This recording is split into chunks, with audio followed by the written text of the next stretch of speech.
Today is June 17th, 9 days from the last video, and things have gone crazy.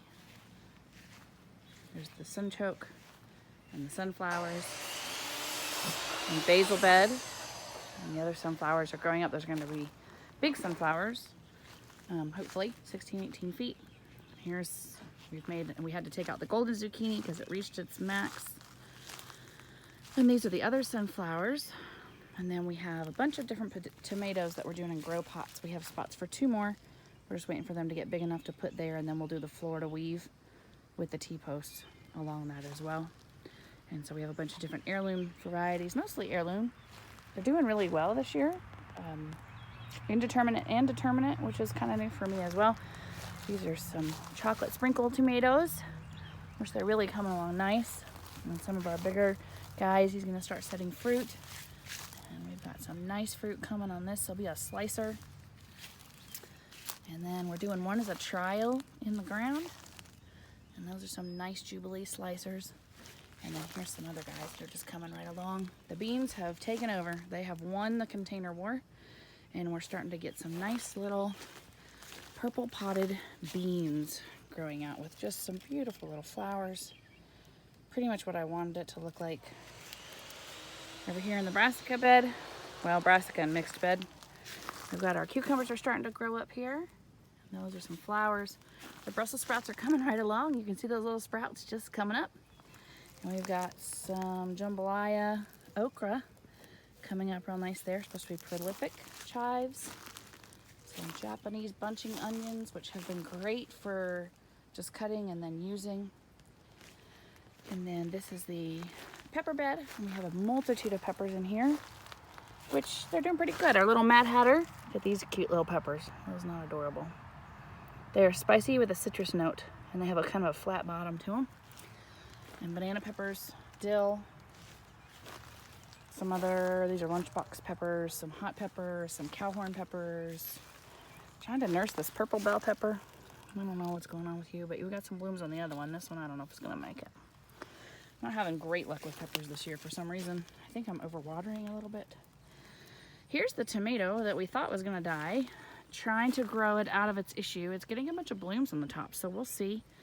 I've trimmed it up, kept it pretty trimmed on the lower half. So we'll see. Our cucumbers are going to start exploding. Well, actually, I see a couple back here. Yeah, I didn't even notice you yesterday. So we got cucumbers.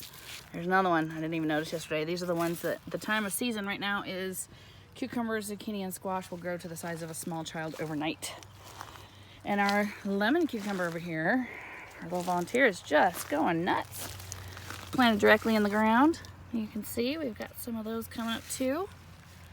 Bumblebees love it. And then on the other end of this bed, we've done zinnias. These are a deep purple zinnia. They'll get real as tall as this frame. And these are 3 or 4 different kinds of beans here that spring up overnight. I guess the soil in here is, I think it's pretty, well, maybe not. It's a great test. See that leaf right there? How it's coming in, I'll have to wait and see what it does. These guys seem to be okay. Trying to see if the soil is clean or not from those herbicides during the hay. Those are some more zinnias. And the elephant ear, that's as tall as the horses. And all the morning glories, and the bee balm is going crazy this year. Sweet potatoes are starting to run a little bit. Gonna fertilize those and hill them one more time. And then we get into the big bullies of the garden, which this is the jack-o'-lantern pumpkin right here. These are supposed to be smaller than the fair pumpkin that Greg is attempting to grow a big old pumpkin. But look at this pumpkin in here. Those pretty leaves. Look at this big old pumpkin. Thing is huge. There's my hand, if it tells you anything. Pretty, and it's got a bunch of blooms on it where it's getting ready to just go out with pumpkins. So, and then there's the watermelon. This is the Jubilee watermelon. Those are patty pan squash back there, which are really, the patty pans are starting to set. And we'll look at the other pumpkin. That is a massive sunflower that will help shade our celery, which is growing up pretty nicely. Another sunflower, a masquerade pepper, which little did I know, but the peppers turn from purple, which is the least hot, to yellow, which is the next hot. You can see that little yellow one right there. To orange, which is the 3rd heat level, and then to red, which this one's turning into red, which is the highest heat level, like 70,000 Scovilles, I believe. And we have some more peppers and some more nasturtium flowers down there. There's some heirloom tomatoes. This one here is a lemon boy. Actually, this is a hybrid right here, sorry. This is an heirloom pink brandywine. Heirloom. And then our poblanos, which aren't doing too bad at all. Poblanos are growing nice and tall. I've tried a new technique this year of trimming the top to see if I can get more bush down here so that it doesn't get so tall and lanky. There's that patty pan squash again. And the hygge beds, we'll visit that in just a second. They're still going crazy. And more peppers and sunflower. Looks like our cilantro seed is just about ready to be put up. I was waiting for this little guy to go to seed so I can save the seeds for next year. I don't really want them to keep reseeding here. This is a mammoth jalapeno pepper, which I just plucked off 3 or 4 jalapenos that were bigger than this guy even. So he's big. And I think this little guy right here underneath the sunflower is also a mammoth jalapeno. So we'll see how big they get and how hot they are. We took a bunch to our eye doctor today. And this guy right here, that's ginormous, is a massive poblano pepper. Here's the biggest bully of the garden of all. Greg's Fair pumpkin. Which we realized, note to self for next year if you do pumpkins, they are heavy feeders. So are patty pan squash. So I refertilized today, and it looks like I'll need to refertilize and do a compost tea. The earthworm compost tea seems to be working really well to make them a little bit greener. He's got a couple really nice sized pumpkins. And I don't know what color they're gonna end up being, but and then there's a bunch more forming up in there. So the leaves should be a little darker green, a little more full. So we're gonna see if we can get on top of that with some fertilizer every week and some compost tea. In the pond, the lotuses, which we put in here just for a little nursery, are going crazy.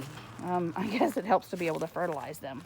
So there's fish down in there that are super happy, and this works out really well to pull out some fish emulsion water and be able to water plants with them. Some more nasturtiums, which you can eat. They have a horseradish flavor. This is a ground cherry, which I absolutely love. This is my favorite tree to the garden this year. These are called pineapple. This is a pineapple version of a ground cherry, and all those little lanterns have a berry in it. Like this little guy, I don't know why he doesn't have a lantern. And when they kind of get like this color right here, but a little yellower, they fall off, or like that guy right there. And you pinch them out of there. Let's see if I can get it. Yeah. There he is. This is an amazing little treat. It's like a cherry. And you pinch it out, and it has like a pineapple flavor in it. It's the neatest little treat when you come out. Next year, I'm doing a bunch of these. It's wonderful. Very good. Very good. So there's these beds. Greg is just about, ignore the barn mess.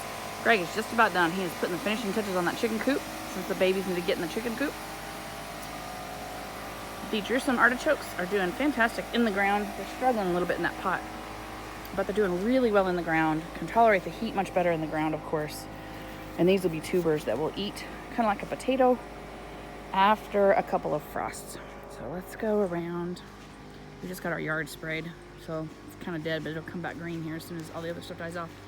The hygge beds are growing like crazy. I have just put a little bit of first fertilizer on them just to kind of keep them going like crazy.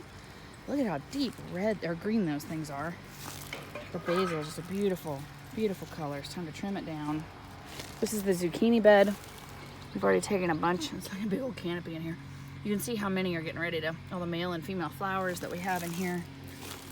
I took a bunch of green. This is a heirloom black beauty zucchini. Here's our little cucamelons. Really just growing up so nice. They're kind of squirrely. They remind me of that like ADHD cousin that you have that you love but just gets everywhere. And it has the cutest, call them little mouse melons for a reason. Little melons, when they're about an inch long, you pull them off. They have a texture and kind of a water consistency, taste of a cucumber with a splash of lime. So go great in a drink.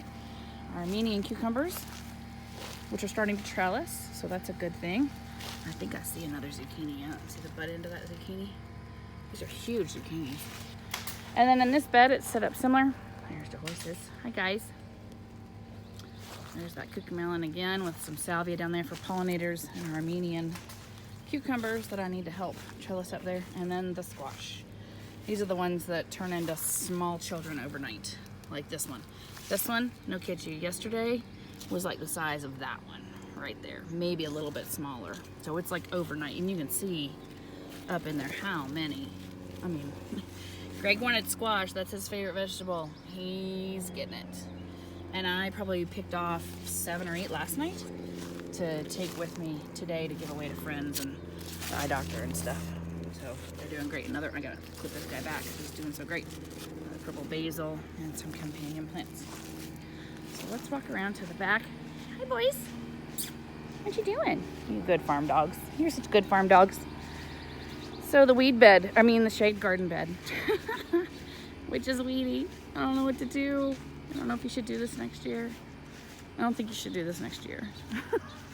I think for the shade herbs, it does fabulous. So the cilantro, I'm waiting for that to go to seed right here, right there. But the parsley and the curled parsley and the oregano, the thyme, they're loving it. Oh, look, we have our first little wildflower. Maybe I should do it next year. Look, I don't know what it is, but it's cute. This bed was supposed to be for pollinators. There's some Swiss chard in here, but it's really pretty weedy because we just put some compost down. We've got some Swiss chard and some begonias going on over here. There's some begonias, but we'll see. Koa, please don't walk in that. Thank you. Come on. They think it's their private grass area to eat. And the little watermelon that I absolutely do nothing with, I don't water, I don't fertilize, I don't do anything, up here on the barn is actually growing.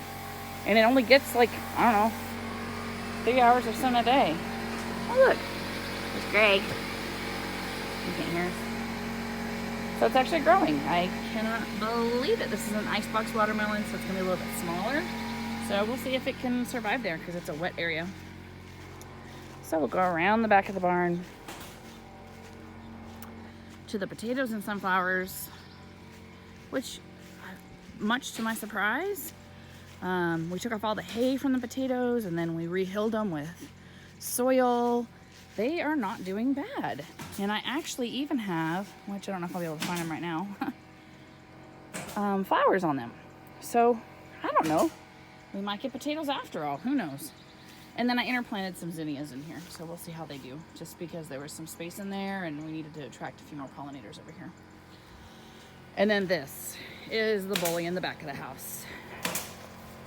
The cantaloupe. Yep, the cantaloupe. And there are a bunch, see if I can find any. There are, I know the other plant has a bunch on them. There are a bunch of, here's one. Cantaloupe really starting to form on these guys.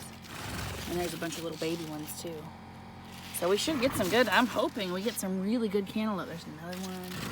I know, I hear you, Bo. You want to be on camera? Hi, Bo. Hi, Toby. So the cantaloupe on this side is taking over, starting to climb up the fence. These are just pollinators here. And the okra. Okra is coming in strong. This is a Clemson spineless. Even though I planted it way too early, I do not have an efficient watering system back here. The beetles are eating them up, but they're coming in strong. And we have some cucumbers running back here too. So we got even some little baby okra coming up. So it will not be long. It should probably be another 3 or 4 days and we'll have okra to pick.